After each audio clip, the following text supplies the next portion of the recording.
تنزل الملائکۃ والروح فیہا بإذن ربہم من کل امر، اس میں فرشتے اور روح نازل ہوتے ہیں اپنے رب کے حکم سے ہر کام پر۔ اس آیت میں ایک اور لفظ استعمال ہوا ہے جو کہ لفظ روح ہے، اس سے متعلق ہم دیکھتے ہیں کہ اہل تفسیر کی مختلف آراء ہیں، ٹھیک ہے۔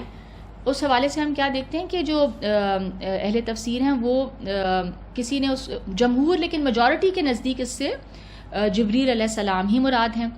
اس رات میں فرشتے اور جبریل علیہ السلام زمین پر اترتے ہیں خدائی فیصلوں کو لے کر، اور یہ وہی بات ہے کہ سورہ دخان کی آیت نمبر 4 میں جو ہم نے کہی گئی تھی کہ اس رات ہر محکم معاملے کا فیصلہ کیا جاتا ہے، یعنی اللہ تعالیٰ اپنی وزڈم کے تحت بہت سارے تمام معاملات کے فیصلے کرتے ہیں۔ یہاں پر من کل امر میں لفظ من سے کیا مراد ہے کہ یہ لفظ لام کے معنی میں بھی ہو سکتا ہے، من بمعنی لام یعنی لکل امر، ہر معاملے کے لیے وہ اترتے ہیں، ہر معاملے کے لیے یعنی کہ وہ اترتے ہیں ہر طرح کی خیر اور برکت کے امور کے لیے، ٹھیک ہے۔ اور یہ با جو ہے یہ با بمعنی با بھی ہو سکتا ہے، یعنی وہ اترتے ہیں ہر حکم کے ساتھ، یعنی اللہ کے حکم کے ساتھ اترتے ہیں وہ، ٹھیک ہے، یا اس کے پرفارم کرنے کے لیے یا اللہ کے حکم کے ساتھ، تو دونوں میننگز ہو سکتے ہیں۔ سلام ہی حتی مطلع الفجر، وہ صبح روشن ہونے تک سلامتی کی رات ہے، یہ پوری رات سلامتی والی رات ہے، طلوع فجر تک سلامتی ہی سلامتی ہے، یعنی اس قدر ملائکہ آ جاتے ہیں زمین پر، اس قدر فرشتے ہیں، تو ظاہر سی بات ہے کہ خیر ہی خیر ہے۔ اور اللہ تعالیٰ جو انسان کے حق میں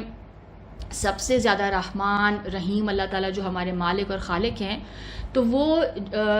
ہماری زندگی کے حوالے سے بھی جو فیصلے ہوں گے وہ اللہ کی سپریم وزڈم پر بیس کریں گے، یعنی اس انسان کی زندگی میں کیا کیا واقعات یا کیا چیزیں اس کے لیے ضروری ہیں، اس کی گروتھ، اس کی اسپرچول گروتھ اور ڈیولپمنٹ کے لیے،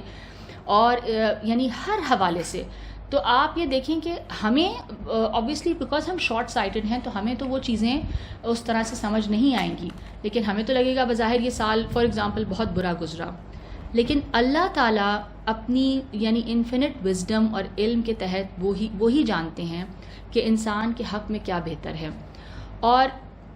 وہ اس حوالے سے پھر ہمیں ہماری زندگی کے فیصلے کیے جاتے ہیں، ٹھیک ہے۔ تو ہر چیز میں خیر ہی خیر ہے، یعنی وہ جو بھی فیصلے ہوتے ہیں ہمارے حق میں اللہ کی طرف سے وہ خیر پر بیسڈ ہیں۔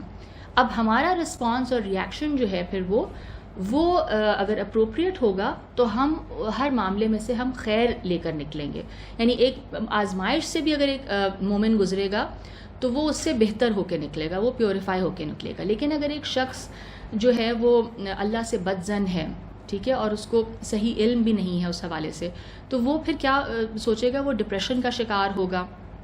اور وہ یہی بے چارگی کا شکار ہوگا، ایک وکٹم مینٹالٹی ہوگی، ٹھیک ہے۔ تو یہ سب چیزیں اللہ تعالیٰ کی حکمت پر بیس کرتی ہیں۔